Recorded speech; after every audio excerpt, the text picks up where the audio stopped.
think that beyond even the comedy is just the ability of people to write and express concept and be able to push the idea of a story from beginning to the end in such an engaging way. And don't forget that there's just very little short time you have to express yourself on this platform, and that people are able to use them and still engage a lot of us, I think is very powerful. Let's now look at the challenges itself facing the entire sector.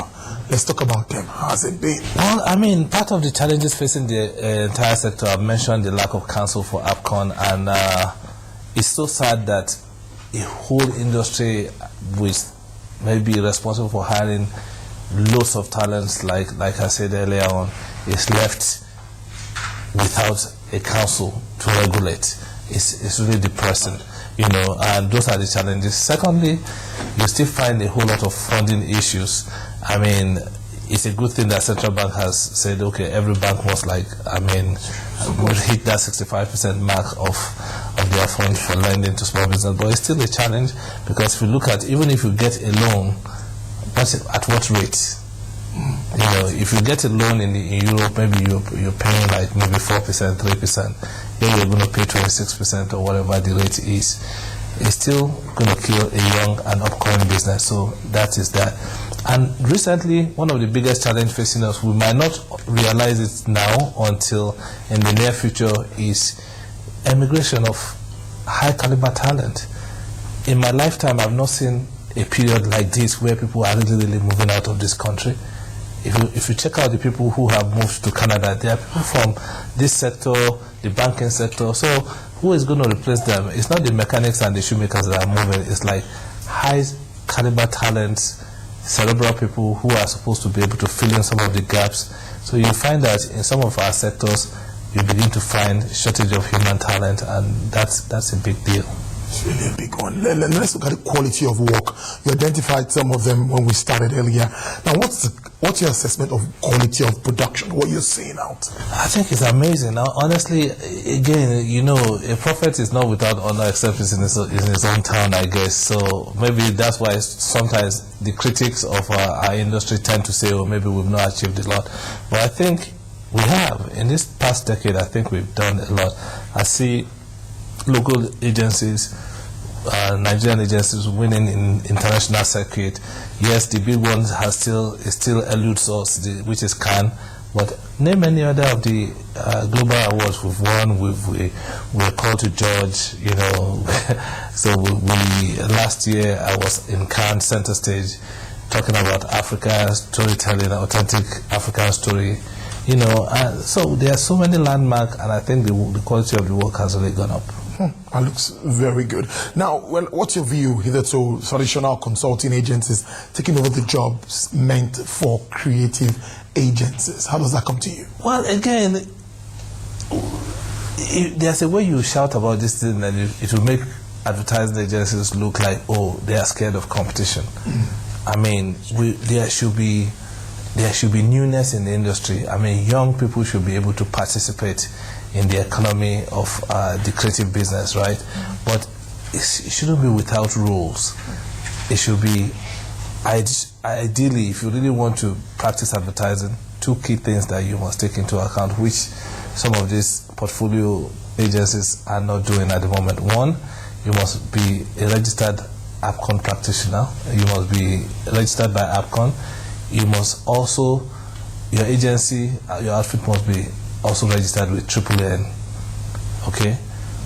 That way, we know that you are able to keep to all of the rules and the code of conduct that guides this business.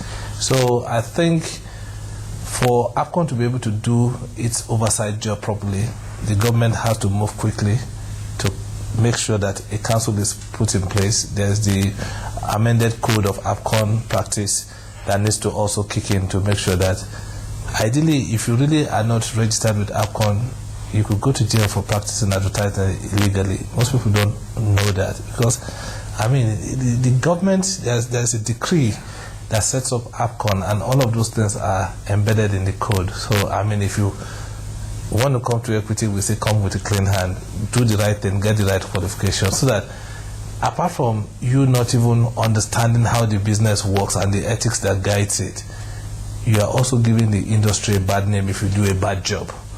You do some job that is totally incoherent, people are gonna paint the entire advertising industry with the same brushstroke, or standard of advertising is falling, not knowing that it's just charlatans who know somebody that have hijacked the brief and done the kind of crap that they are commenting on. So really, this is not a threat to the industry? It's not a threat. I think it's just a way to sanitize the industry and make sure that the right people who are qualified to do the job gets to do it. You don't see people just open clinic and say, I want to start operating people in my house.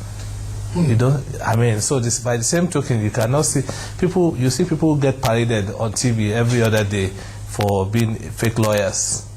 They just bought the wig and they bought the robe and they go to court. If you can't do those things, then you shouldn't be able to just jump into advertising and begin to practice without certification.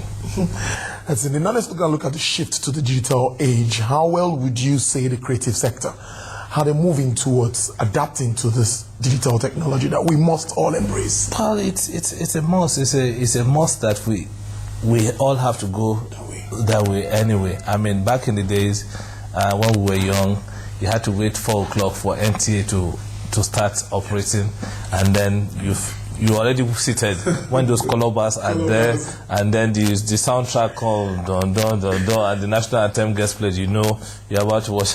Now, I mean, content is ubiquitous. Everywhere you look, there's content. Some believe that this is making people lazy. In quote, what I even have here is making them look like copycats. I don't know if... Well, I won't totally agree with that. I'm sure that question has to do with maybe creative people now look like they just borrow something from some digital spot. But again, you still have some of those so-called charlatans that I mentioned about, that I talked about, doing some unseemly thing. But I doubt if maybe a professional advertising agency or a creative shop would just go and plug something off the internet and plug. I mean, you really want to think through your concept, but it just gives us a much more interesting platform to play with. You know, you can do stuff and run a very, very fascinating digital campaign without breaking the bank. You know, in terms of like all gone are the days when you had to shoot commercials on 35mm film, 16mm film. Now you just, sometimes you even shoot with an iPhone. But it's about the story you're telling, it's about the concept and the depth of the concept and how it connects to the consumer today. Now, what would you say is the rationale behind this lukewarm attitude of agencies or by the agencies? Well, I don't think, you know, that I don't sense any lukewarm attitude by the agencies. I think agencies are actually fighting for their lives today because, I mean, the clients are reducing budget, they are cutting costs. So the agency that are thriving today have to work like 100 times harder than agencies in the past. So there's actually no room for you to be lukewarm. If you're lukewarm, you're already dead, because today you have to be on your toe. The client wants to spend 10 naira and wants to get 150 naira result. So where's the room for you to be lukewarm? So today you have to be on your toe. You have to go out and get it. And that's what I think most of the... Moving forward, do you foresee when creative agencies, as we currently have it today, being merged or get acquired by some consulting firms? But it's already happened. Logger01 got acquired already, you know, for about $475 million, like we heard. But I don't know whether that is the future. But honestly, what I do know is that there's room for collaboration. There's a room for mergers and acquisition, like Sir Steve Omojafo has preached for like maybe over a decade now, you know. But before even the consulting firms, I think there is room for agencies to be able to collaborate and merge. I think we have a little bit of too many mushroom agencies all over the place. So, I mean, the thing is that, are people willing to swallow their pride and not become a big fish in a small pond, and just become a slightly smaller fish in a bigger pond? And once we're able to agree on that, I think we should be able to see more consolidation and agencies acquiring and merging in Nigeria.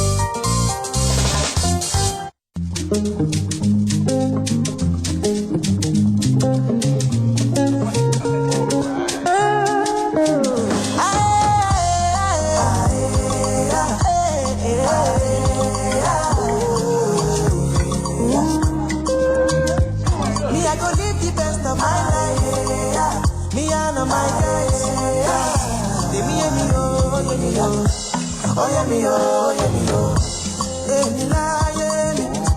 I know they done myself, oh. I'm the life of the party, so make you be my guest, oh. Why you the stress, why you the worry? I am late, oh yeah. You got everything you need. You can choose to do this with your stew, but not your data. Get more out of life with the new Airtel data plans. Dial *141# today. Data is life. Airtel, the smartphone network. Well, with that is a wrap on Marketing Edge on TV for today. Thank you very much for watching. I'll see you again next week for a fresh edition. Enjoy the rest of your day.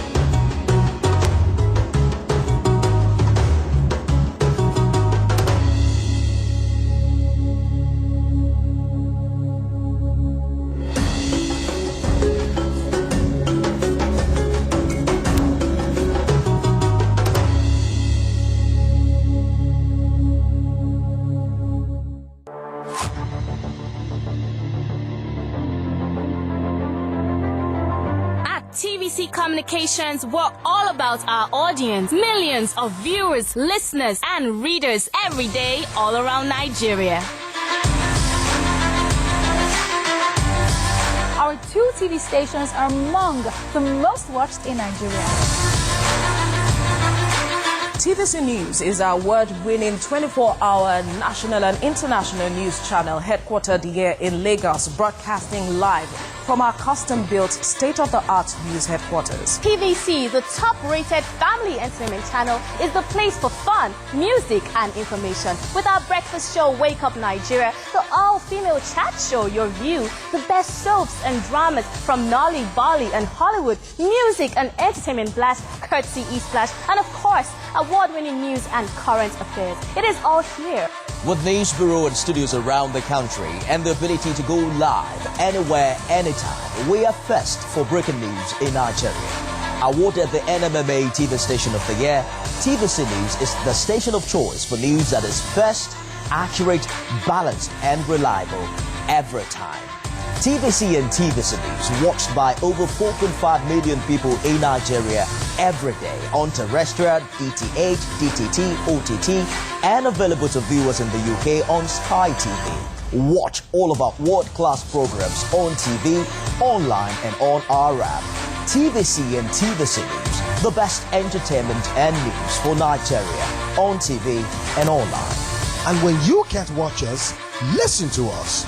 102.3 Max FM Lagos and 90.9 Max FM Abuja are now ranked among the most listened to radio stations in Nigeria.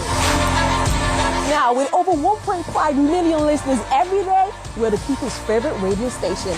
Best hit music, best on-air talent. Max 102.3 hit music for Lagos and Max 90.9 hit music for Abuja. We are your home for that fun, entertainment, and hit music. In Lagos, TVC, our leading family entertainment TV channel, has a 47% market share. But this is just the start of our journey as we plan to add even more services to entertain and inform our ever-growing audience. Thanks for being part of the TVC communication story.